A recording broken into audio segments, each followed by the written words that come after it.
परमात्मा के भक्तों को मेरी सौ प्रेम साहेब बंदगी साहेब।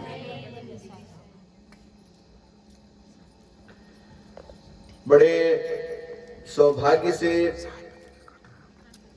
और बड़े कठिन दौर से गुजर करके ये मानव जीवन हम लोगों को प्राप्त होता है। अभी आप लोग एक भजन सुन रहे थे कि था गर्भ में तू 9 महीने तक लटका। तो 9 महीना तक जब एक शिशु के रूप में हमारा जीवन माता के गर्भ में होता है तो कैसी स्थिति होती है। एक कमरा में अगर आपको बंद कर दिया जाए 9 दिन के लिए तो भी आप उसकी कल्पना नहीं कर सकते हैं कैसी स्थिति होती है। कभी विचार करके देखिए कि आपको अगर एक कमरे में 9 महीना के लिए बंद कर दिया जाए, खाना पानी जो है दरवाजा में एक छेद करके उसमें से आपको प्रोवाइड किया जाए, अंदर ही लेटरिन पेशाब सब आप करेंगे, कैसा आपका जीवन होगा। तो 9 महीने तक मां के गर्भ में जीव रहता है, खून में माता के गर्भ के पानी में सनाया हुआ रहता है, उथल पुथल करते रहता है वहीं पर, तब जाकर कब बाहर निकलता है माता के गर्भ से। फिर उसका जीवन कैसा होता है। लेटरिन पेशाब पर कोई कंट्रोल नहीं, खुद से खाना नहीं खा सकता है, मां पर पूरी तरह से निर्भर, पर्यावरण से उसको बचाकर रखना पड़ता है। फिर उसके बाद बोलना सीखना पड़ता है, उसको खड़ा होना सीखना पड़ता है, चलना सीखना पड़ता है। अब ये सारा कुछ जब वो करने लगता है तब उसके ऊपर बोझ आती है पैसा कमाने का, कि आगे ये जीवन में पैसा एक ऐसा चीज है जिसके बिना आदमी का जीवन का काम ही नहीं चलता है। कभी पॉकेट खाली करके बाहर निकल करके देखें, पॉकेट खाली और बाहर निकल जाइए, आपको लगेगा कि ये जिंदगी कितना बेगाना है, कोई आपका नहीं है, ऐसा लगेगा, कोई सुनने वाला नहीं है। टेम्पो वाला से बोलिए जाकर के कि भाई पैसा नहीं है पॉकेट में, वहां पहुंचा दोगे क्या। अगर वो ऐसा कोई टेम्पो वाला मिल गया, वो आपको कुछ दूर पहुंचा देता है, उसके आगे कोई बस वाला से बोलिए पैसा नहीं है, वहां पहुंचा दोगे क्या। कोई ढाबा में जाकर के, रेस्टोरेंट में जाकर बोलिए पैसा नहीं है, भूख लगी है, खाना खिला दोगे क्या। आपको पता चल जाएगा पैसा में कितना पावर है। तो जो समझदार माँ बाप होते हैं वो अपने बाल बच्चे को पैसा कमाने लायक बनाने के लिए उसको पढ़ाई करवाते हैं या कोई रोजगार का तरीका सिखाते हैं। जैसे गाय पालना कोई सिखा सकता है अपने बच्चे को, कोई लकड़ी का काम करना सिखा सकता है, कोई लोहा का काम करना सिखा सकता है, कोई टेलरिंग का काम सिखा सकता है रोजी रोटी के लिए। आजकल भारत सरकार का कौशल योजना आया है, उसमें तरह तरह का ट्रेनिंग का व्यवस्था किया जा रहा है। माँ बाप जो नहीं कर पा रहे हैं तो उनके लिए सरकार कर रही है। इन सब के पीछे मकसद क्या है। ये मानव जो है उसका जीवन है, तो जीवन चलाने के लिए उसको पैसा कमाने का कुछ तरीका उसके पास होना चाहिए जिससे वो पैसा कमा करके अपना जीवन को चला सके। अब इसके लिए कितना कठिनाई उठाना पड़ता है। बच्चा लोग स्कूल जाता है सवेरे उठ करके, कितना कष्ट होता है। फिर स्कूल में 6 घंटा 7 घंटा उसको पढ़ना रहता है। बेचारा घर में जब था तो जब मन करता था तब खाने लगता था, माँ के पास भाग जाता था, कभी बाहर भागता था, खेलता कूदता था।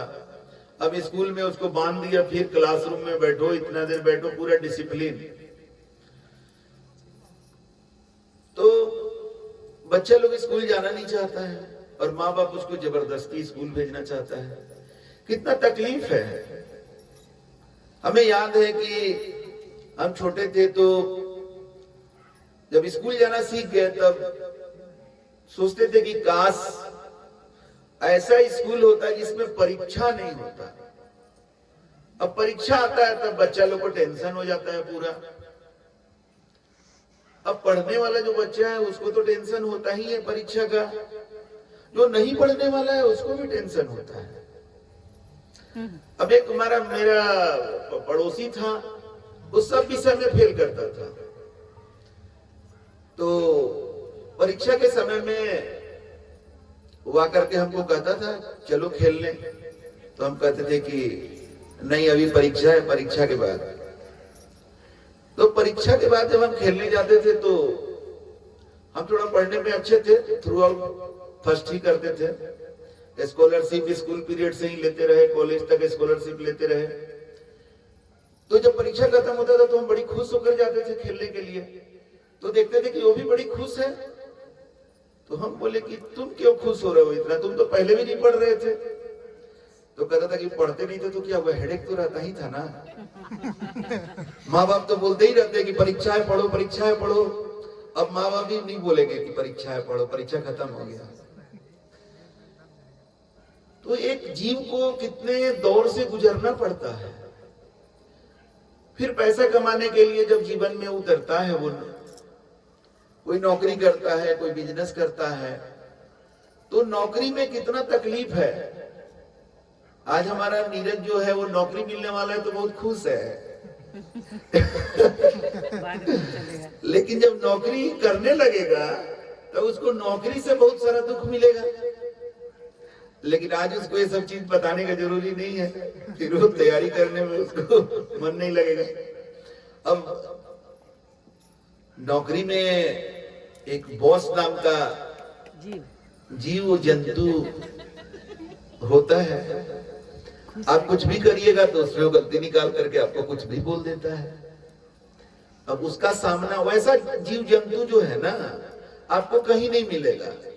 नौकरी में जो BOSS बॉस नाम का जीव जंतु है ना, वैसा कहीं नहीं मिलेगा। घर में माँ बाप प्यार से भी समझाते हैं, डांटते भी हैं, फटकारते भी हैं, कभी मार भी देते हैं, लेकिन उसके बाद कितना अफसोस होता है। यहाँ बहुत सारे लोग बैठे हैं जो माँ बाप होंगे, अपने बाल बच्चे को मारने के बाद, फटकारने के बाद अफसोस होता है कि नहीं? होता है। लेकिन बॉस को, वो ऐसा जीव जंतु है जिसको अफसोस नहीं होता है। अब वैसा जीव जंतु से नौकरी में सामना करना पड़ता है, और पैसा के लिए, पैसा कमाने के लिए। अगर आप उससे पंगा लीजिएगा तो आपको नौकरी करना मुश्किल हो जाता है, और नौकरी नहीं कर पाइएगा तो फिर परिवार को कैसे चलाइएगा। अब इसके बाद नौकरी हो गया, तब आदमी थोड़ा शादी करना चाहता है। अब शादी के पहले लड़का लड़की के लिए तरह तरह का सपना देखता है। हम ऐसी लड़की से शादी करेंगे, वैसी लड़की से शादी करेंगे। अपने जैसा भी है वो, आजकल की हीरोइन सबका क्या नाम है, अब तो हम पहले के वाला के जान रहे हैं, आजकल नया नया बहुत सारी हीरोइन आ गई है, तो फिर भी हम पुराना ही वाला नाम ले रहे हैं जो जानते हैं, करीना, कटरीना। तो ये करीना कटरीना जैसा पत्नी का ख्वाब देखता है, लड़का जैसा भी हो और लड़की जैसी भी हो। सलमान खान का तो बेचारा शादी किया नहीं, लेकिन सलमान खान जैसा, अजय देवगन टाइप का, और नया नया हीरो आजकल क्या क्या आ गया है, इमरान करके कुछ है, और भी है क्या, अच्छा, एक विक्की कौशल भी है, जानते हैं हाँ, छावा फिल्म हम देखे तो देखे, पूछे कि ये कौन है भाई, तो विक्की कौशल है। तो ये लड़की लोग इस तरह का ख्वाब देखती है, लड़का वैसा ख्वाब देखता है, और देखते देखते जो है ना, शादी का सपना बुनते बुनते एक दिन शादी हो जाती है। शादी होने के बाद पति नाम का जीव से लड़की को पाला पड़ता है, और लड़का को पत्नी नाम का जीव से लड़का को पाला पड़ता है। इसका कोई पढ़ाई नहीं हुआ है, कोई स्कूल में नहीं पढ़ाता है कि पत्नी नाम का जीव जब मिलती है तो कैसे उसका सामना किया जाए, बॉस नाम का जीव जंतु जब मिलता है तो उसको कैसे सामना किया जाए, और पति नामक जीव जंतु से कैसे सामना किया जाए, ये कोई स्कूल कॉलेज में नहीं पढ़ाया जाता। और ये सब जीवन में सामना करना पड़ता है। अच्छा, जिसको नहीं सामना करना पड़ता है, अब जैसे हमारे नरेंद्र मोदी जी हैं, जोगी जी हैं, तो नरेंद्र मोदी जी का तो शादी भी हुआ, लेकिन वो पत्नी नामक जीव के सामने आते ही भाग खड़े हुए, और जोगी जी तो शादी ही नहीं की। अब हम कभी कभी सोचते हैं कि जब बच्चा लोगों से बड़ा प्रेम भाव रहता है तो लगता है कि बेचारा मोदी और जोगी को ये वाला सुख तो नहीं मिला भाई। भले ही दुनिया का बहुत सारा सुख ले रहा है, वो जिधर जाता है उधर मोदी मोदी, तो योगी योगी होता है भाई, जिंदाबाद जिंदाबाद, लावा लश्कर चलता है आगे पीछे, लेकिन बच्चा वाला सुख तो नहीं मिल पाया। देखो, ममता बनर्जी भी है बंगाल में, वो भी सोची कि पति नामक जीव को हम हैंडल नहीं कर पाएंगे, बाकी हम पूरा हैंडल कर लेंगे, बंगाल सब चला लेंगे, लेकिन पति नामक जीव को हैंडल नहीं कर पाएंगे, तो वो भी शादी नहीं की। अब ये लोग को बच तो गया, ये लोग पति का सामना करने से या पत्नी का सामना करने से तो बच गया, लेकिन बहुत सारा सुख जो है इन लोग के जीवन में नहीं मिल पाया, जो कि हमारे आपके जैसे आम आदमी को मिल रहा है। आम आदमी का जीवन तो है ऐसा ही। अब आपको लग रहा होगा कि ये सब क्यों बता रहे हैं। अरे भाई, तो ये सब तो वो लोग समझ रहे होंगे ना जिनको बॉस का ठोकर लगा है, जिनको पत्नी से ठोकर मिला है, जिसको पति से ठोकर मिला है, और जिसको बाल बच्चा से ठोकर मिला है। बाल बच्चा जिसको आप सोचते हैं कि ये मेरा बच्चा है, एक दिन आप इतना प्रेम उसके प्रति कर रहे हैं और एक दिन वो आप ही से छुटकारा पाना चाहता है। बच्चा कहता है कि आप अपना देखिए और हमको अपना देखने दीजिए, क्योंकि माँ बाप को इतना मोह हो जाता है बाल बच्चा से कि वो बाल बच्चा का जीवन में वो ठोकर लगने देना नहीं चाहता है। उसके चलते वो बच्चों को गोदी में लेकर रखना चाहता है कि मेरा बच्चा है, इसको ठोकर ना लगे। और परमात्मा का नियम ऐसा है कि बिना ठोकर खाए अकल आता नहीं है। बादाम खाने से अकल आता है कि नहीं आता है ये तो हम नहीं बता पाएंगे, लेकिन ठोकर खाने से अकल आता है ये हमको मालूम है। बहुत सारे लोग अपने बच्चे को ठोकर नहीं खाने देना चाहते हैं, तो बच्चा को अकल कहां से आएगा। और बच्चा जो है उनके बंधन से एक दिन बहुत बुरा महसूस करने लगता है कि मेरे माँ पिताजी तो हमको कुछ करने ही नहीं देते, कुछ आजादी ही नहीं देते। तब वो आजादी का झंडा, विद्रोह का झंडा घर में ही खड़ा कर देता है। उसको क्या चीज से आजादी चाहिए? अपना माँ पिताजी से आजादी चाहिए। किसी को पत्नी से आजादी चाहिए, किसी को पति से आजादी चाहिए, किसी को माँ बाप से आजादी चाहिए। ये तो मुक्ति जो शब्द है वो क्या है? शायद इसी से कुछ मिलता जुलता होगा ना। ये वाला आजादी जो है, जो आजादी की लड़ाई लड़ना पड़ रहा है आज जीवन के अलग अलग पहलुओं में, उसी से जुड़ा हुआ है मुक्ति। एक पश्चिमी देश का दार्शनिक था वो कहता था कि आदमी जन्मा तो स्वतंत्र है, लेकिन वो जीवन भर जंजीर में बंधा हुआ रहता है। इंग्लिश में बोला, वो man is born free but he is everywhere in the chains. हर समय हर जगह आदमी जंजीर में बंधा हुआ है। शायद इसी तरह के जंजीर को भारत के भी दार्शनिक ने अनुभव करके मुक्ति का मार्ग बताया कि जीव कैसे मुक्त होगा इन सब जंजीरों से। तो ये जो जन्म मरण का जंजीर है, जन्म लेता है गर्भ में, उसके बाद जीवन भर वो जंजीरों में बंधा रहता है, और फिर जब शरीर छोड़ता है तो उसके बाद ऐसा नहीं है कि शरीर छोड़ देने से वो आजाद हो जाता है।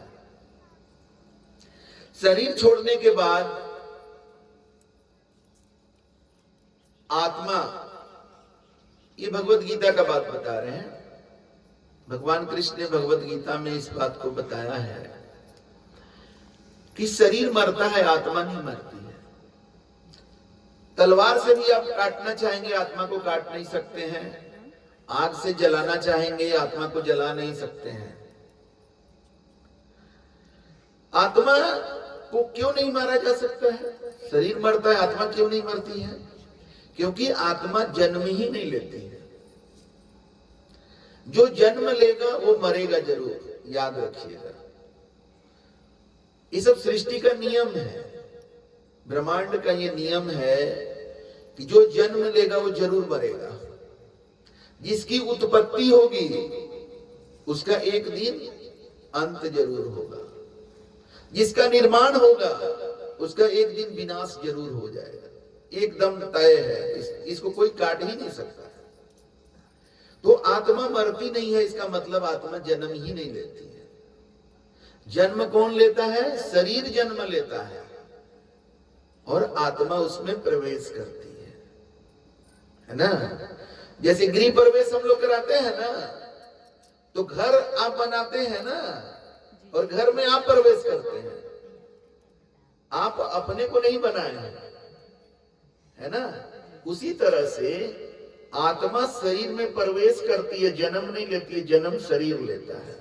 इसलिए मरता भी शरीर है और आत्मा उसके बाद वही जाती है जहां के लायक वो होती है। जैसे यहां बहुत सारे लोग होंगे जो 10वां क्लास तक पढ़े हुए होंगे, मन 10वां से आगे भी होंगे, लेकिन 10वां तक पढ़े हुए बहुत सारे लोग होंगे। तो 10वां पास करने के बाद आपके बाकी सारे जो क्लास के स्टूडेंट थे वो कहां गए? उस स्कूल में तो नहीं रहे। कहां गए? खोज के देखिए। 10वां पास के बाद आपके स्कूल के सारे स्टूडेंट जिनको जैसा नंबर आया था 10वां क्लास में, उसके हिसाब से उनको कॉलेज मिला 11वीं के लिए, या कोई पॉलिटेक्निक करने चला गया, या कोई ITI करने चला गया। ये सब कुछ 10वां क्लास की योग्यता के आधार पर उनके साथ हुआ। फिर 12वीं के बाद फिर जो आपके साथ थे वो कहां चले गए और आप कहां चले गए? 12वीं के बाद जो योग्यता आपकी थी उसके हिसाब से आप आगे गए। जो पढ़ने लायक था वो पढ़ने गया, जो पढ़ने लायक नहीं था कि नहीं नौकरी करेंगे इसी पर, वो नौकरी करने लग गया। और कोई इंजीनियर बन कॉलेज में चला गया, कोई मेडिकल कॉलेज में चला गया। मैट्रिक के बाद ही कोई साइंस ले लिया, कोई आर्ट्स ले लिया, कोई कॉमर्स ले लिया। ये सब अलग अलग जगह पर जो गए, जो एक समय में एक स्कूल में एक साथ पढ़ रहे थे, वो किस आधार पर गए? अपनी अपनी योग्यता के आधार पर गए। तो उसी तरह इस संसार में हम सब आए हैं पढ़ने के लिए, इस सृष्टि को पढ़ने के लिए। किताब पढ़ने के लिए हम लोग नहीं आए हैं। इस ब्रह्मांड को परमात्मा ने जो ये सृष्टि रचा है, और इस सृष्टि के अंदर एक तो आप जो धरती देख रहे हैं, आसमान देख रहे हैं, सूरज, तारा, चंद्रमा, ये सब देख रहे हैं, इसको भी समझना है, इसको भी पढ़ना है। और इस धरती पर जो जीव जंतु है उसको भी समझना है। नहीं समझिएगा तो सांप के साथ खेलने लगिएगा तो क्या होगा। नहीं समझिएगा सींग वाली गाय के पास जाके उसको पुचकारिएगा, कहीं मार दी सींग से बस फेंका जाइएगा। समझना पड़ेगा, जानवरों को भी समझना होगा, जीव जंतु को समझना होगा। और ये सारे जीवों में सबसे जो जटिल प्राणी है मनुष्य, उसको समझना होगा। तो ये हम लोग सब पढ़ने के लिए आए, और पढ़ने के बाद कौन कहां जाएगा, इस जीवन में जो जितना योग्य हो जाएगा वो उसी के हिसाब से शरीर मिटने के बाद वो आत्मा जगह पर जाती है। जो परमात्मा के काबिल हो जाएगा, परमात्मा के जैसा निर्मल और निर्विकार हो जाएगा, वो परमात्मा में मिलेगा। और जो अभी तक संसार के जैसा ही अधकचरा बना हुआ है, संसार में को अधकचरा क्यों बोल रहे हैं, क्योंकि ये संसार में दो चीज है, दिन है तो रात भी होता है। इस संसार में सही लोग हैं तो गलत लोग भी हैं। सही आदमी कोई है उसमें कुछ सही है, उस आदमी के अंदर कुछ गलती भी है। कोई गलत आदमी है उसके अंदर भी कुछ सही भी है। तो ये मिलावट वाला है, यहां दो है संसार में।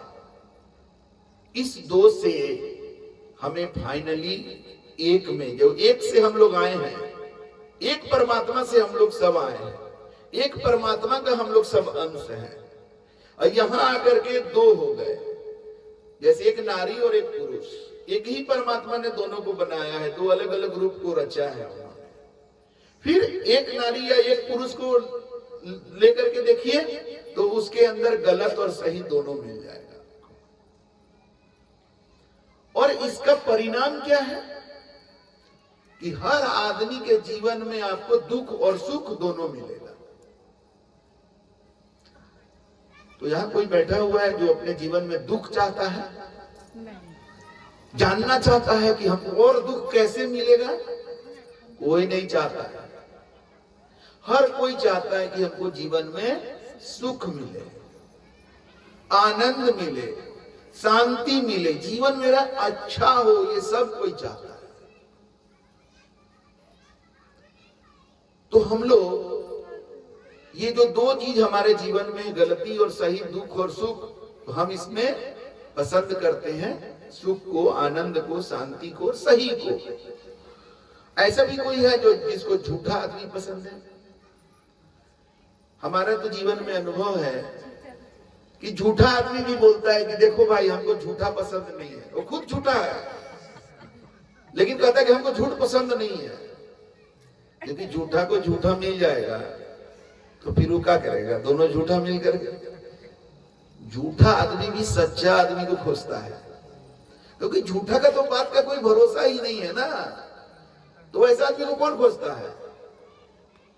हर कोई पत्नी चाहता है 100% मेरा वफादार, अपना दिल में झांक के नहीं देखता है कि हम कितना परसेंट हैं। सबका ही हाल है। वैसे ही पत्नी 100% पति मेरा क्लच में रहे। क्लच एगो क्लचर बांधती है सब बाल में, वैसे इनके पति को भी ना क्लचर में रखना चाहती है बांध कर। कैसे हो? तुम 100% पति के क्लच में हो जाओ तो पति भी शायद 100% तेरा क्लच में आ जाए। तो ये क्लच में लेने का तरीका जो है ना, ये सही नहीं है। आप दूसरे को क्लच में लेने जाइएगा तो आप ऑटोमेटिक क्लच में चल जाइएगा। आपको बंधना पसंद है? किसी को जेल पसंद है क्या? तो फिर दूसरे को जेल में क्यों डालना चाहते हैं? जो आप देंगे वही आपको मिलेगा। आप अगर बांधिएगा दूसरे को, आप स्वतः बंध जाएंगे। अब ये बात को समझाने के लिए एक उदाहरण दे रहे हैं। एक बार एक धोबी जो है एक गधा को बांध करके लेके जा रहा था। शांत रहिए। धोबी गधा को बांध के ले जा रहा था, लोग देख रहे थे। तो गुरु कबीर भी वहां मौजूद थे, तो उन्होंने लोगों से कहा कि देखो ये धोबी कैसे गधा में बंधा हुआ जा रहा है। धोबी गधा में बंधा हुआ जा रहा है। तो लोगों ने कहा कि आप साहब गजब हैं, सबको दिखाई दे रहा है कि धोबी गधा को बांध के ले जा रहा है, और आप कहते हैं कि गधा में धोबी बंधा हुआ है।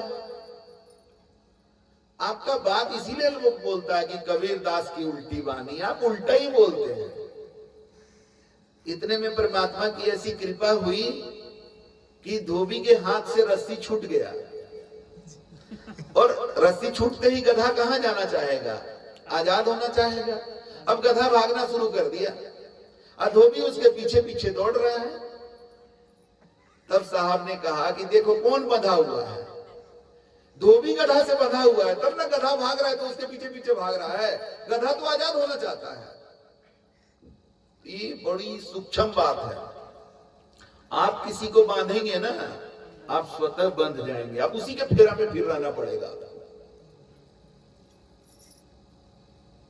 हम ऑफिस में थोड़ा आराम से जाते हैं, है ना, 9:30 से है तो थोड़ा आराम से जाते हैं।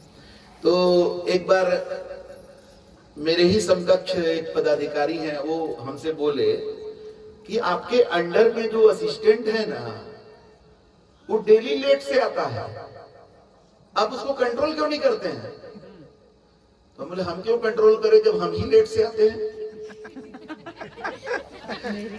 तो कहा आप लेट से आते हैं तो क्या हो गया, वो असिस्टेंट होकर के लेट से आएगा, आप उसको कंट्रोल करिए। हम बोले देखिए उसको कंट्रोल करने के लिए तो हमको पहले आना पड़ेगा ना, उसको हम आएंगे नहीं। दूसरे को कंट्रोल करोगे तो तुमको ऑटोमेटिक कंट्रोल में आना पड़ेगा, तुमको ऑटोमेटिक बंधना पड़ेगा। इसलिए दूसरे को बांधने की कोशिश मत करो।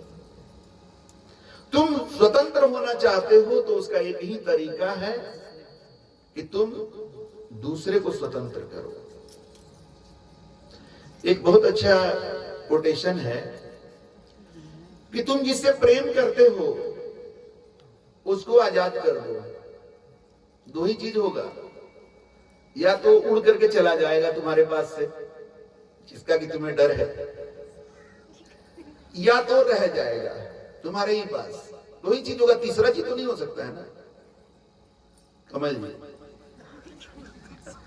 दो ही चीज होगा ना कि हम अपने किसी को बाल बच्चा हो, पत्नी हो, पति हो, उसको आजाद कर दें, मेरे तरफ से कोई बंधन नहीं है।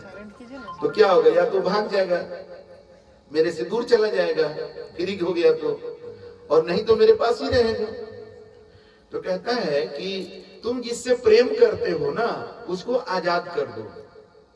अगर वो उड़ गया मतलब तुमसे दूर चला गया तो समझ जाओ कि वो तेरा था ही नहीं,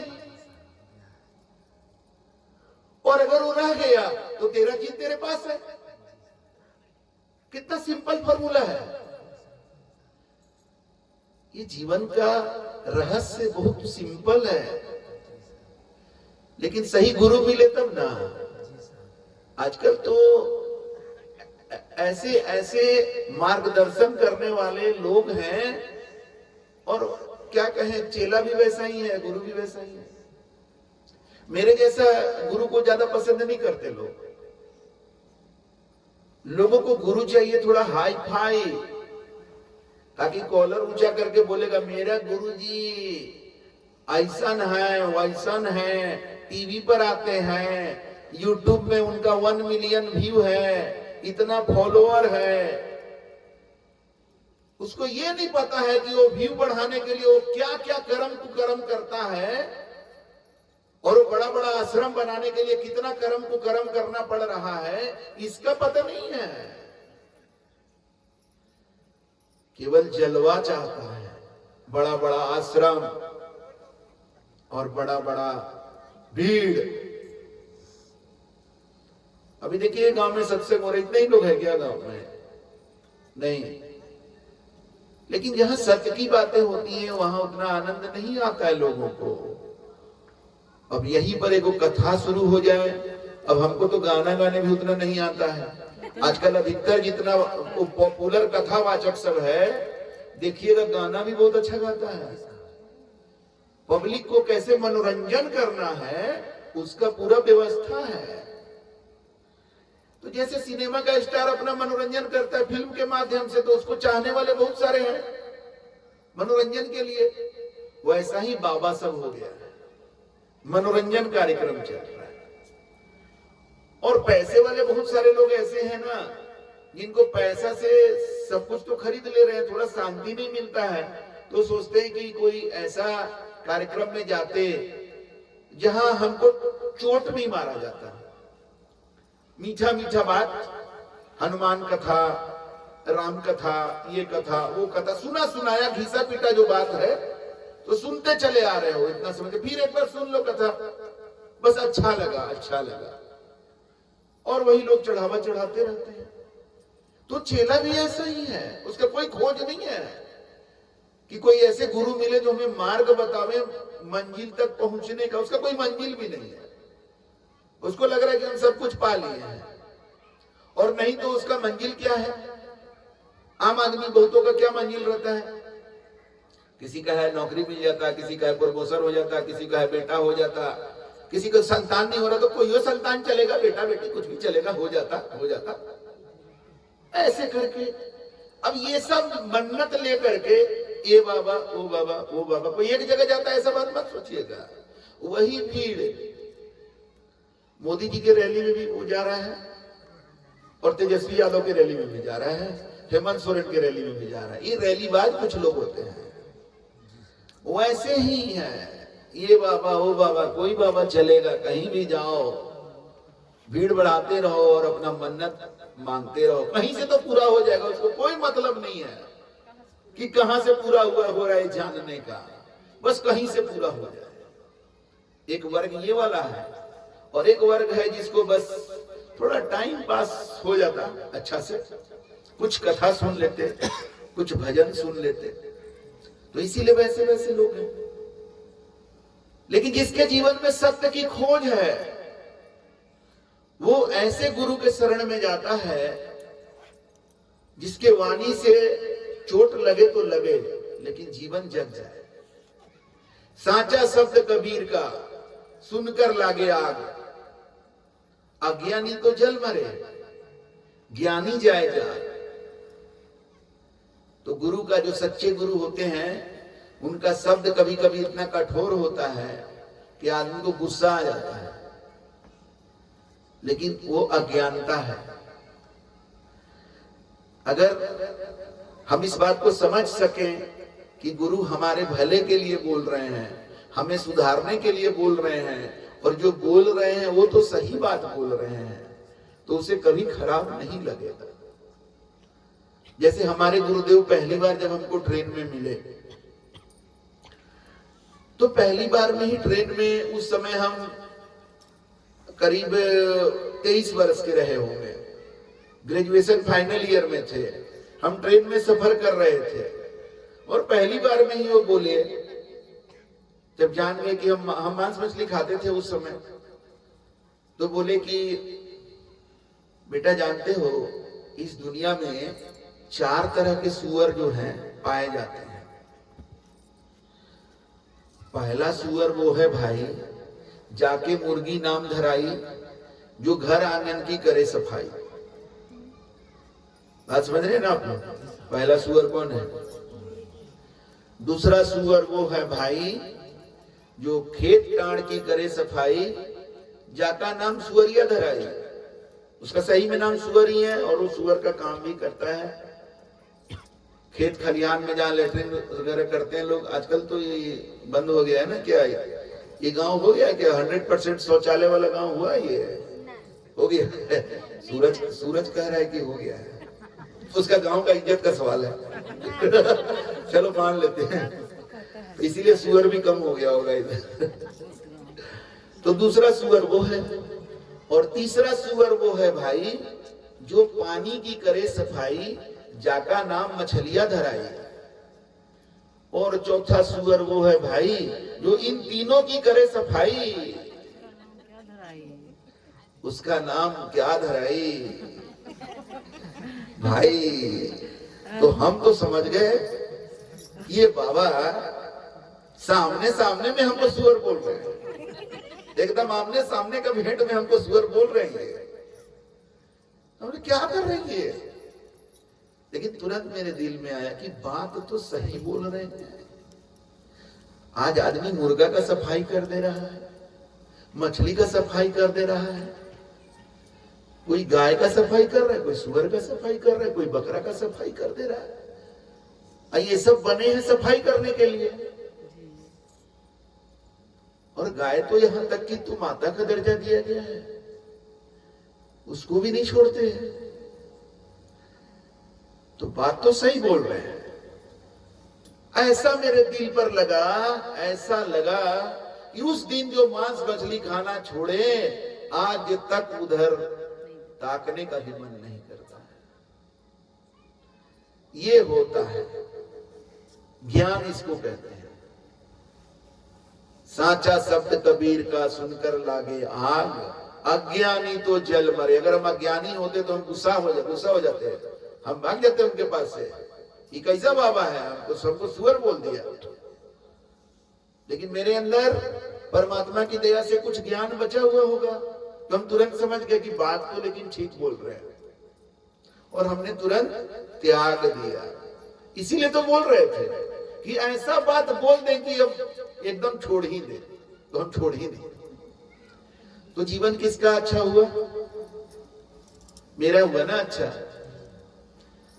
अब ये लोग यहां भी कोई ऐसा बैठा होगा जो मांस मछली हड्डी चबाने वाला, मछली का मुंडी खाने वाला, तो बोलेगा क्या अच्छा हो गया छोड़ दिए तो, मेरा तो खाते हैं तो अच्छा है। अरे जब तक खाते रहोगे, जब तक कीचड़ में सनाए रहोगे ना, तुमको साफ सुथरा का पता नहीं चलेगा। अभी होली बीता ना कुछ समय पहले, जो लोग रंग भंग में पूरे डुबा देते हैं तो उसको फिर क्या लगता है कि सबको डुबाओ, ऐसे ही लगता है। सही बात। और उसको उस समय बहुत अच्छा लगता है, हाँ फोटो खींचो क्या ऐसे है। और वही आदमी जब थोड़े समय बाद जा करके साबुन से नहा उहा लेता है, बढ़िया पैजामा कुर्ता एकदम व्हाइट पहन लिया, अच्छा ड्रेस पहन लिया, अब उसको रंग लगाने को देखिए थोड़ा अभी दूरी बना करके रहिए, मैं हल्का सा टीका लगा दिया, वही आदमी।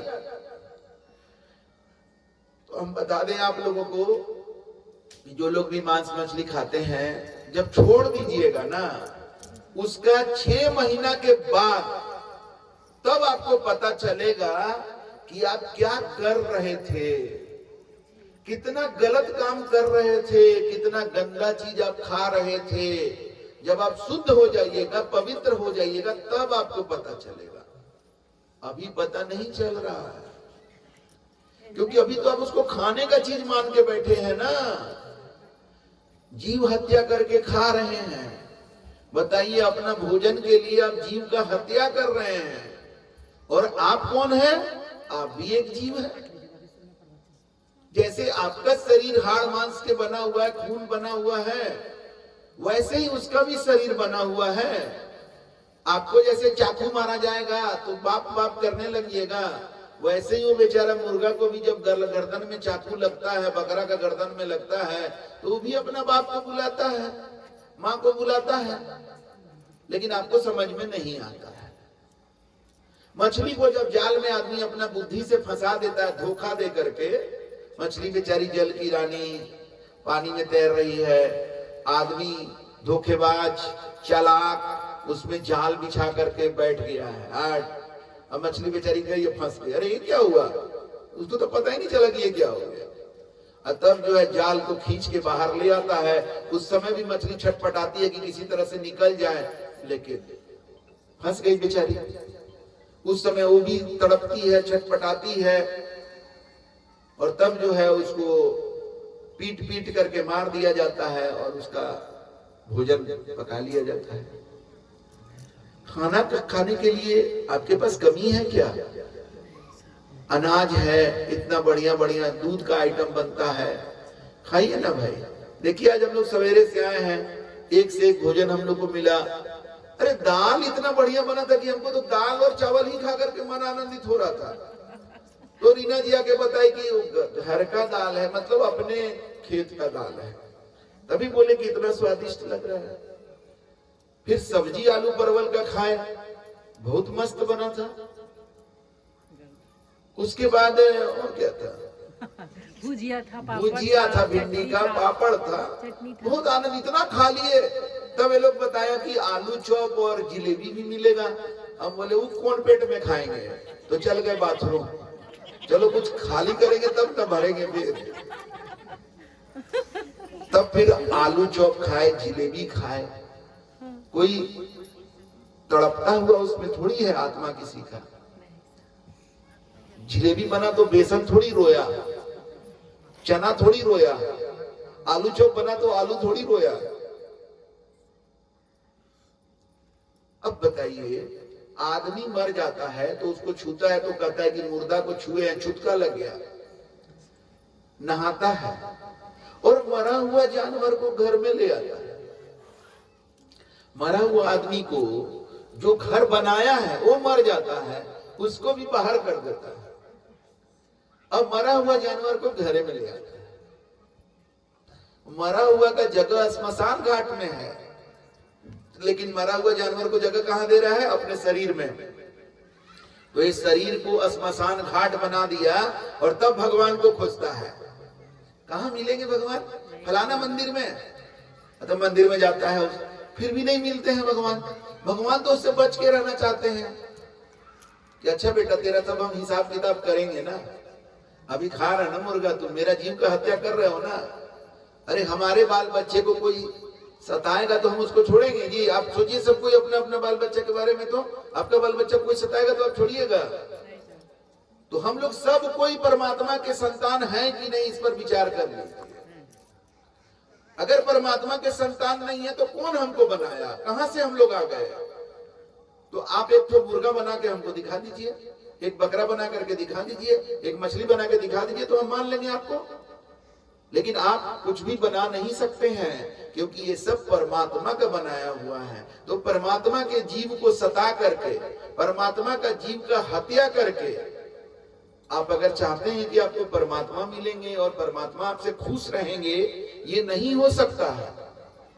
और मुर्दा खा करके, मरा हुआ जानवर को अपने शरीर में ले जाके उसी से आपका ब्लड बन रहा है, ऐसा करके आप अपने को शुद्ध और पवित्र समझ रहे हैं। ये कहीं से स्वीकार्य नहीं हो सकता है।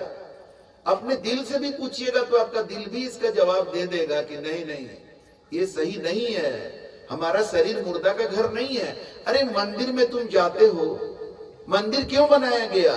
कि तुम अपने आंख से मंदिर को देखो कि कितना साफ सुथरा स्वच्छ है, और वैसा ही अपने दिल को मंदिर बनाओ, अपने दिल को वैसा ही साफ सुथरा और स्वच्छ बनाओ। जब वहां पर तुम एक पत्थर का मूर्ति स्थापित करते हो तो उसके लिए उस जगह को इतना स्वच्छ बनाए हो, तो साक्षात परमात्मा को अपने दिल में स्थापित करना चाहते हो तो अपने हृदय को कितना स्वच्छ तुमको बनाना पड़ेगा। वही हाड़ मांस हड्डी चबा करके उससे ब्लड बनेगा, वो ऐसा जगह में भगवान रहेंगे? फिर भी वो रहते हैं थोड़ा सा, क्योंकि जिस दिन वो निकल जाएंगे तो कहानी खत्म हो जाएगा ना।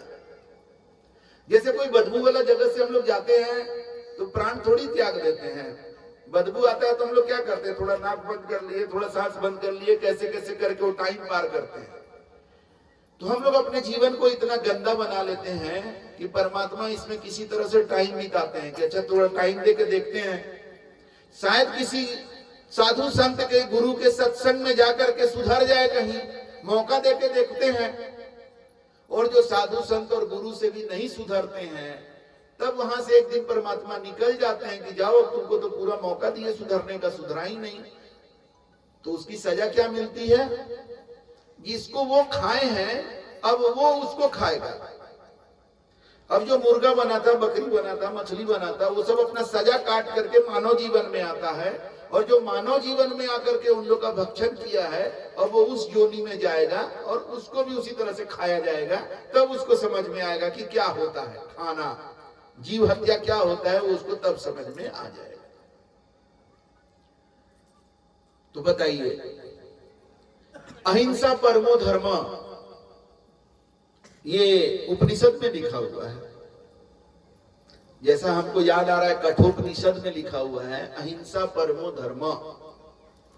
गौतम बुद्ध ने आज से 2500 साल पहले धर्म को जो स्थापित किया, उस धर्म का जो मूल बिंदु है वो यही है, अहिंसा परमो धर्म। और आज अपने को धार्मिक कहने वाले लोग, अपने को हिंदू धर्म का, इस्लाम का, क्रिश्चियन धर्म का बड़ा धार्मिक कहने वाले लोग हिंसा कर रहे हैं। किसके साथ? कमजोर जीवों के साथ, मुर्गा के साथ, बकरा के साथ, मछली को फंसा करके हिंसा करने हैं। तो जरा बाघ शेर का करके देखो। आप लोग कभी बाघ का बलि चढ़ाते देखे हैं? सुनते हैं कि दुर्गा जी लक्ष्मी जी का सवारी किसी का है ना, बाघ पकड़ के ले आता ना लक्ष्मी जी दुर्गा जी के लिए, तो उनको थोड़ा खुशी होता कि नहीं एक बाघ लेके आया मेरे लिए। उनके नाम पर बकरी को काट देता है। बताइए, कमजोर प्राणी मारा जाता है बेचारा। तो ये हिंसा कर रहे हैं और धर्म का हल्ला कर रहे हैं। और हम लोग इस सत्संग में धर्म की बात कर रहे हैं तो जानते हैं मेरे पर क्या आरोप लगाता है सर, कि ये धर्म परिवर्तन कराते हैं। कौन सा धर्म परिवर्तन करा रहे हैं भाई? हम तो धर्म बता रहे हैं। तुम धर्म छोड़ दिए हो, धर्म से अलग हो गए हो, इसलिए तुमको परिवर्तन लग रहा है।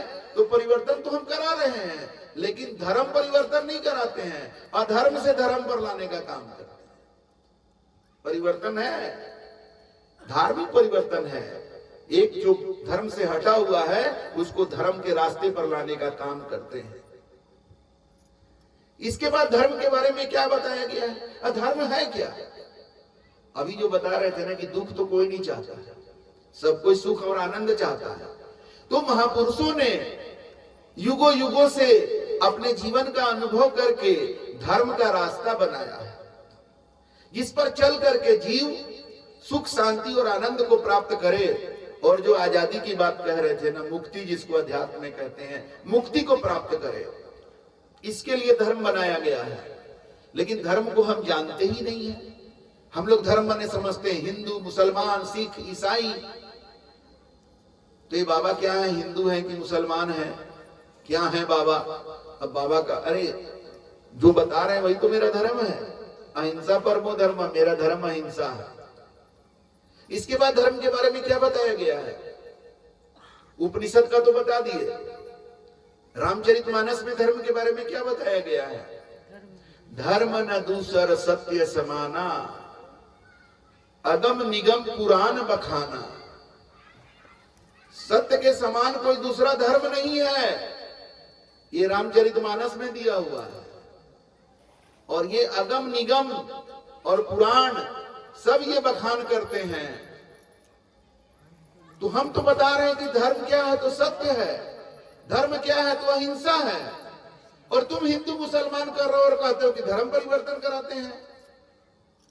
हम तो यही परिवर्तन करा रहे हैं कि सत्य को समझो, सत्य धर्म है।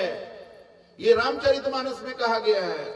तुम रामचरितमानस का कहानी सुनते हो, कथा सुनते हो, कैसे हनुमान जी लंका में आग लगाए, अपना पुच्छी में आग लगाए। तुम्हारा पुच्छी है तो तुम आग लगा क्या कर लोगे? वो चीज जान करके, सीख करके। अरे रामचरितमानस में ये जो ज्ञान दिया गया है, इसको जानोगे तो तेरा जीवन बदल जाएगा कि सत्य के जैसा कोई धर्म ही नहीं है। सत्य को धारण करो। संस्कृत में कहा गया है धारयति स धर्म। धर्म क्या है? जो धारण करने योग्य है उसको धर्म कहते हैं। और महापुरुष क्या कह रहे हैं रामचरितमानस में कि सत्य के जैसा कोई धारण करने का चीज ही नहीं। इसी तरह से धर्म को और भी अच्छे ढंग से परिभाषित किया गया है। परहित सरिस धर्म नहीं भाई, पर पीड़ा सम नहीं अधमाई। दूसरे का भला करने जैसा कोई धर्म ही नहीं है।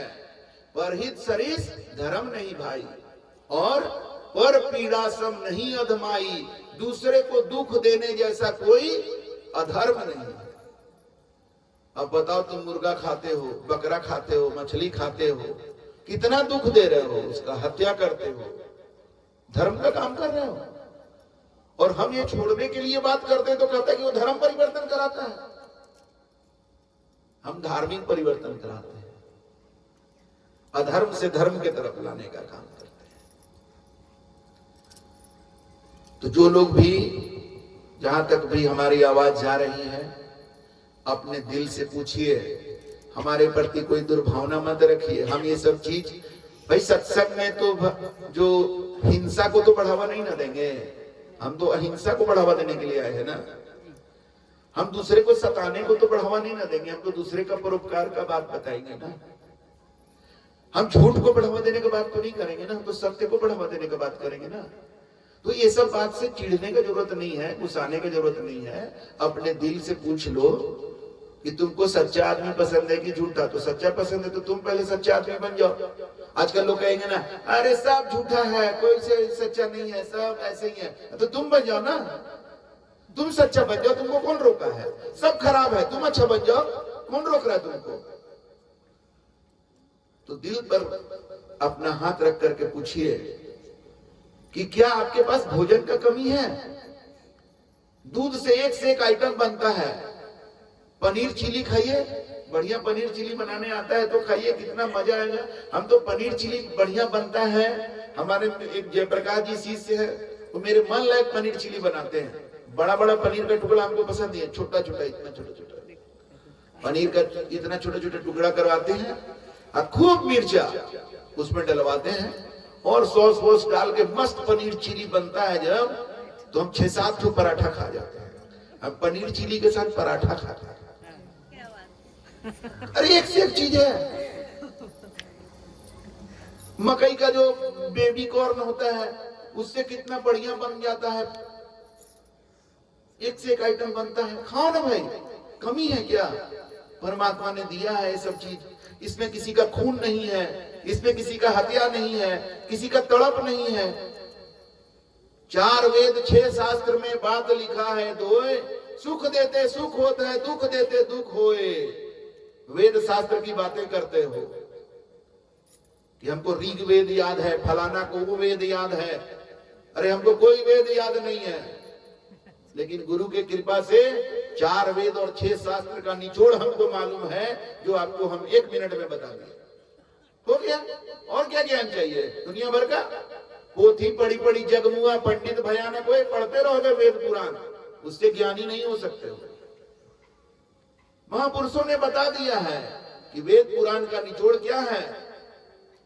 4 वेद और 6 शास्त्र में 2 ही बात लिखा हुआ है, सुख देते सुख होता है, दुख देते दुख होता है।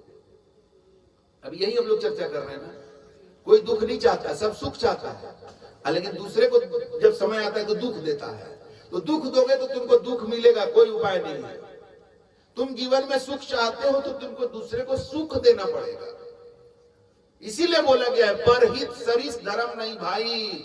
दूसरे को सुख देने जैसा, दूसरे का हित करने जैसा कोई धर्म नहीं है। इसका पालन करो, देखो तुम्हारा जीवन में कितना आनंद रहेगा।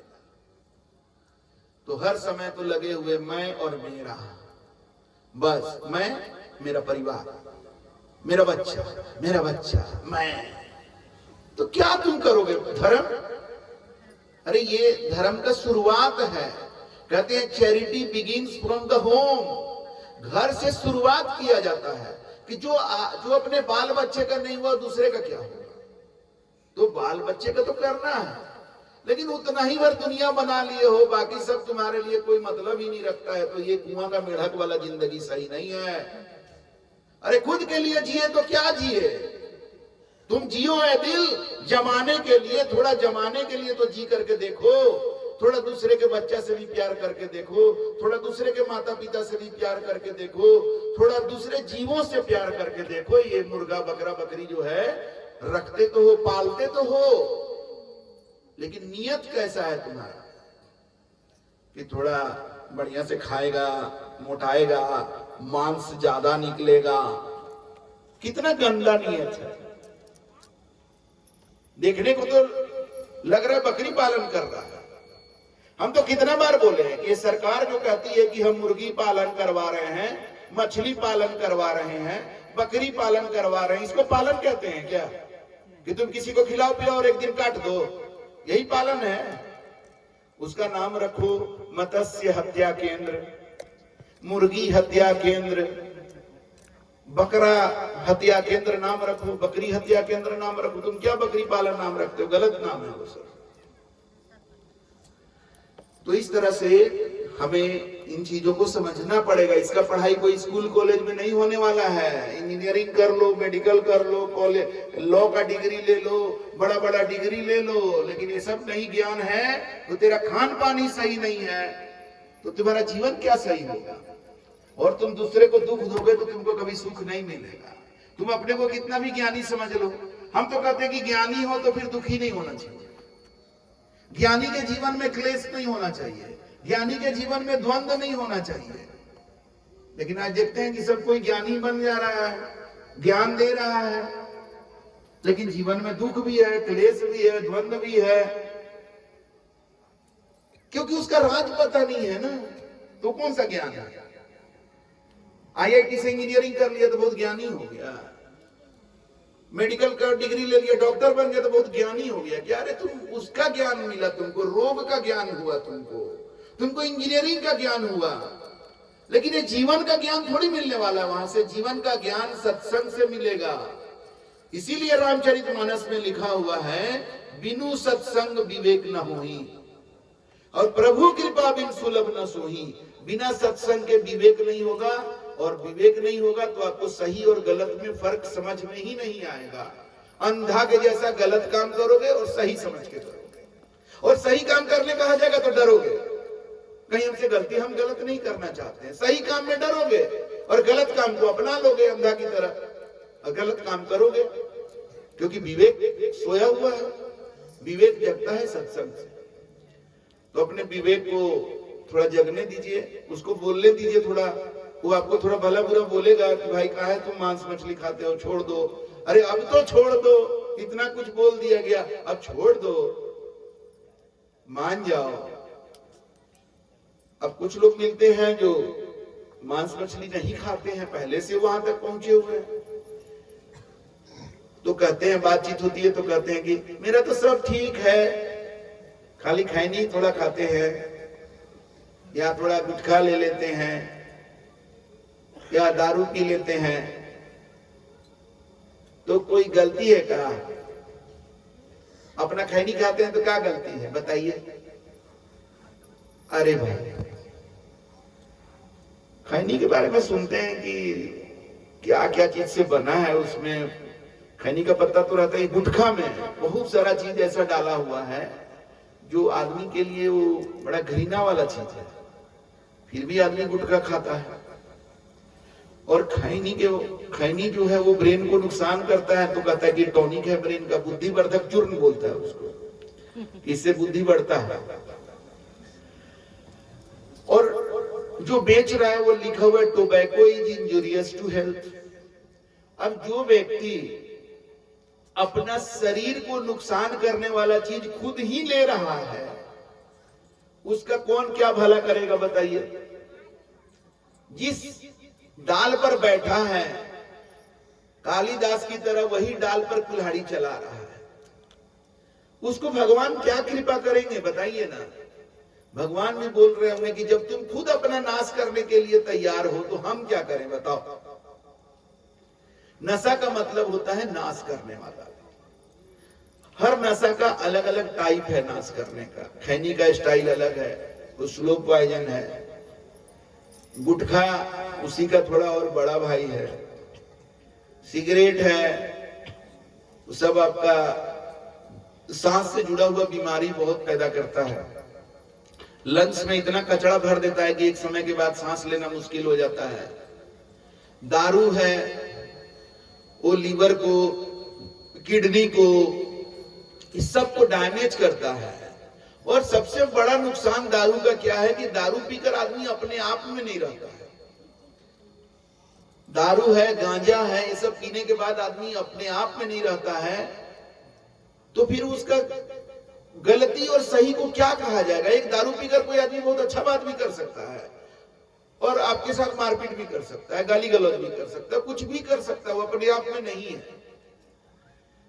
तो जो अब दारू पीने वाला से आप क्या सत्संग करिएगा, वो नशा में है, आपका बात सुन रहा है, कितना समझ रहा है पता नहीं। एक बार हम सत्संग कर रहे थे, वहां एक दारू पिया हुआ आदमी आ गया, तो फिर हम समझे नहीं कि ये दारू पिया हुआ है, हम पूरा उसको समझा दिए और बोल भी दिया आज के बाद से दारू नहीं पिएंगे, आकर के बंदगी भी कर दिया।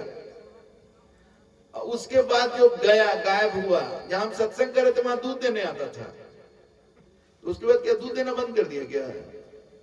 नहीं आता था, लेकिन दूध देके अपने निकल जाता था, वो बात और कुछ करता ही नहीं था। फिर धोती सब दिलवा दिए। हाँ, तो अब दारू पिया हुआ में सत्संग कर दिए, उस समय उसको लगा आप छोड़ देंगे, जब अगला दिन जब नशा उतरा तो उसको याद ही नहीं है कि क्या हम बोले थे, क्या हम सुने थे।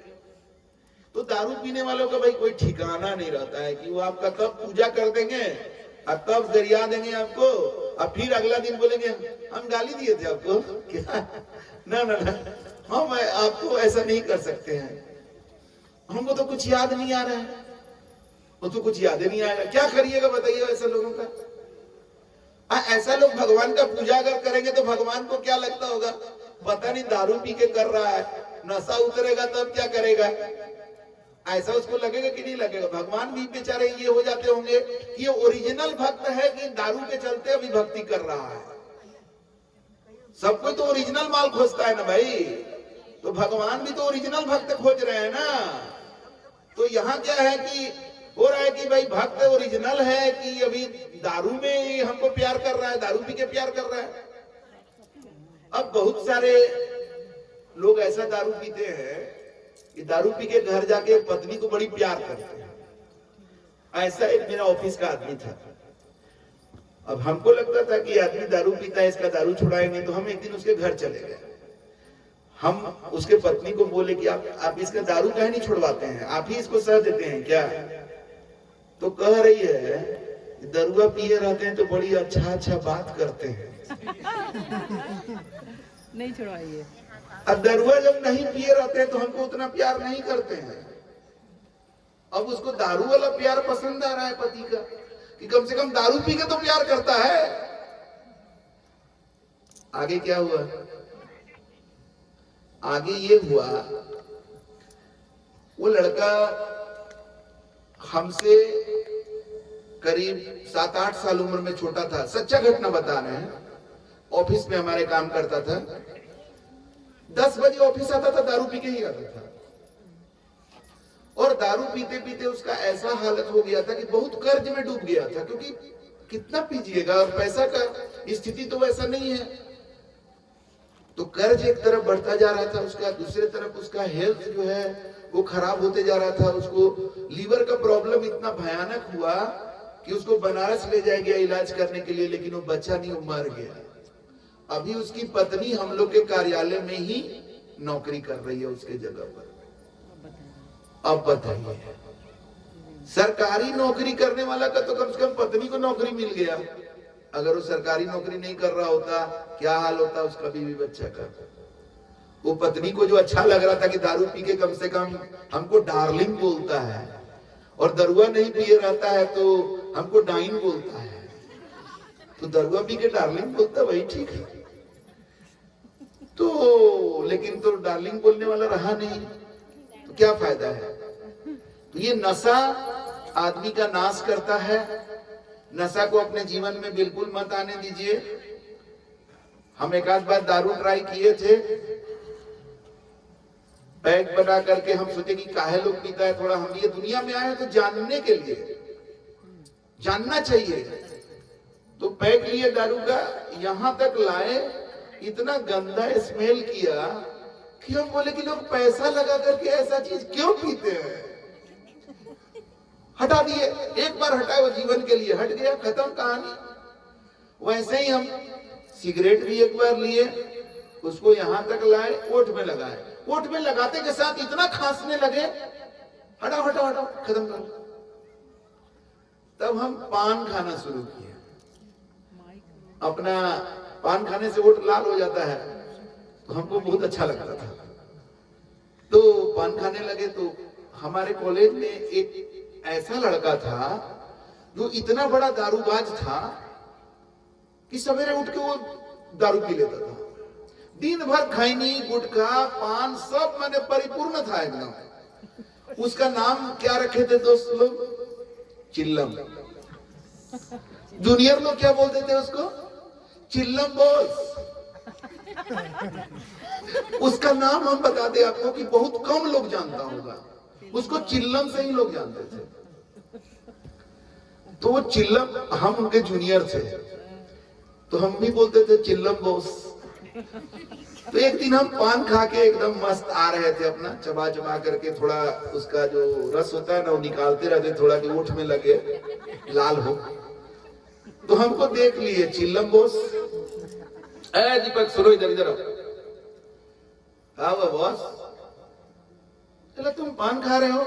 बोले हाँ बॉस, ओठ लाल होता है ना, हमको अच्छा लगता है। बोला देखो आज तुम खा रहे हो ना शौक से, यही पान खाने का तुमको एक दिन आदत लग जाएगा, फिर तुमसे छूटेगा नहीं। और वो अपने पान चबेले है। लेकिन हमको एक बात समझ में आ गया कि ये आदमी जो इतना बड़ा नशाबाज है कि इसका नाम चिल्लम है, दिन भर पान चबाता है, खैनी खाता है, गुटखा खाता है, दारू पीता है, गांजा पीता है, लेकिन हमको बता रहा है कि पान नहीं खाना चाहिए, तो मेरा तो अच्छा ही सोच रहा है ना। जानते हैं उस दिन के बाद वो पान खाना नहीं छोड़ दिया। वो भी मेरे जीवन में गुरु का ही रूप न हुआ। तो अगर आपको गुरु की परख होगी ना तो पूरा संसार आपको गुरुमय नजर आएगा। जैसे जब परमात्मा का दर्शन हो जाता है ना पूरा संसार परमात्मामय लगता है। यूं ही नहीं बोल रहे हैं, रामचरितमानस में दिया हुआ है, सिया राम मैं सब जग जानी, करहूं प्रणाम जोरी जुग पाणी। पाणी माने हाथ होता है, जुग मतलब दो होता है।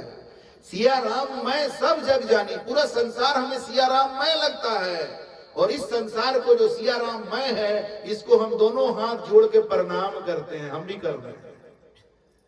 ये है दर्शन। न्यूटन पेड़ के नीचे था, सेव गिरा, दूसरा रहता तो सेव को उठा के जल्दी से खा लेता। लेकिन न्यूटन को पेड़ में गुरु नजर आया। ये सेव गिरा अपने से, नीचे क्यों आ गया? ऊपर भी तो जा सकता था, कहीं भी उड़ सकता था, नीचे ही क्यों आया? फिर न्यूटन सेव को उठाया, उसको फिर ऊपर फेंका, फिर सेव नीचे आ गया। अब ये ऐसे करते करते न्यूटन को समझ में आ गया कि ये धरती में जरूर कोई शक्ति है, और उस शक्ति का क्या नाम रखा गया? गुरुत्वाकर्षण बल। गुरुत्व। और बाद में रिसर्च हुआ तो पाया गया कि हर वस्तु में गुरुत्वाकर्षण बल होता है। जिस वस्तु का जितना मास होता है उसके हिसाब से मास को हिंदी में द्रव्यमान कहते हैं। जिस वस्तु का जितना द्रव्यमान होता है उस हिसाब से हर वस्तु में गुरुत्वाकर्षण बल है। और यही गुरुत्वाकर्षण बल सूरज को, चांद को, पृथ्वी को, तारा को, सबको अपने अपने जगह पर बांध के बने अपने अपने जगह पर रखे हुए हैं। इसी को तो कहा है उपनिषद में, गुरु ब्रह्मा गुरु विष्णु गुरु देव महेश्वर, गुरु साक्षात परम ब्रह्मा तस्मै श्री गुरुवे नमः। ये ब्रह्मा विष्णु महेश पार ब्रह्म सब गुरु ही तो हैं। यही गुरु का बल ही तो है जो सृष्टि को अपने अपने जगह पर रखा हुआ है, इसीलिए उसको गुरुत्वाकर्षण बल कहते हैं। तो इस तरह से हमें अपने जीवन में धर्म को सही तरीका से समझने का जरूरत है। इसके लिए हमारे जीवन में सही गुरु चाहिए। जब तक सही गुरु नहीं मिलेंगे तो गलत लोग अपना रोजी रोटी धंधा चलाने के लिए आपको गलत सलत मार्ग पर भटका करके रखेंगे। सत्य बहुत सरल है, सत्य बहुत सहज है, और सत्य ही जीतता है। सत्य में वो जयते, सत्य ही जीतता है, और कोई सत्य को पराजित नहीं कर सकता है। अगर आप हमेशा विजयी होना चाहते हैं तो आपको अपने जीवन को सत्य पर आधारित करना पड़ेगा। असत्य पानी का बुलबुला के समान है, आज दिख रहा है, कब फट जाएगा कोई ठिकाना नहीं। सत्य ही शाश्वत है और सत्यम शिवम सुंदरम, सत्य ही परमात्मा है और सत्य ही सुंदर है। सच्चे व्यक्ति से ज्यादा सच्चे पुरुष, सत्य पुरुष और सच्ची नारी से सुंदर कोई पुरुष और नारी नहीं हो सकता। कोई कितना भी मेकअप कर ले, कोई कितना भी जिम चले जाए, बॉडी बना ले, जो एक सच्चा पुरुष का जो स्वरूप होगा और एक सच्ची नारी का जो स्वरूप होगा, उसका बराबरी कोई मेकअप नहीं कर सकता है, कोई बॉडी बिल्डिंग नहीं कर सकता है। तो आप अगर चाहते हैं कि आप सुंदर लगे, आप चाहते हैं कि आपकी विजय हो हर जगह, आप चाहते हैं कि आप मरे नहीं, आप सदा रहें, अजर अमर रहें, तो उसका एक ही तरीका है, अपने जीवन को सत्य के बुनियाद पर बनाओ, सत्य पर आधारित अपना जीवन को बनाओ। और इसके लिए सच्चे गुरु की जरूरत पड़ेगी, कोई उपाय नहीं है दूसरा। सत्य को किताब पढ़ करके कभी नहीं जान पाओगे, सत्य को गूगल करके नहीं जान पाओगे, यूट्यूब से नहीं जान पाओगे, टीवी वाले बाबा से कभी तुमको सत्य का दर्शन नहीं हो पाएगा। सत्य का दर्शन तभी होगा जब तुम्हारे जीवन में ऐसे गुरु मिलेंगे जैसे अर्जुन को कृष्ण मिले थे, जैसे विवेकानंद को रामकृष्ण परमहंस मिले थे, जैसे एकलव्य को द्रोणाचार्य मिले थे। जब तक ऐसे गुरु वर्तमान में नहीं मिलेंगे तब तक तुम्हारे जीवन में महान परिवर्तन नहीं आ सकता। तो गुरु गुरु कही सब विश्व पुकारे, पूरा दुनिया ऐसे गुरु गुरु करता है, जानता है। गुरु सोई जो भ्रम निवारे, सही गुरु कौन है इसकी पहचान कैसे करें? जिसके मिलने से, जिसके बातों से आपके जीवन का भ्रम दूर हो, वही सच्चा गुरु है। बहुत गुरु हैं अस जग माही, हरे द्रव्य भव दुख को नाही। तो जिस गुरु के मिलने से, जिस संत के मिलने से आपके जीवन से दुख दूर होने लगे, समझ जाओ कि यही सच्चा गुरु है। भ्रम दूर कर दे, जो दुख दूर कर दे आपका, वही सच्चा गुरु हो सकता है आपका। तो इन्हीं बातों के साथ अपने वाणी को अभी विराम देते हैं। आप सबों से बातें करके बहुत आनंद आया। साहेब बंदगी साहेब।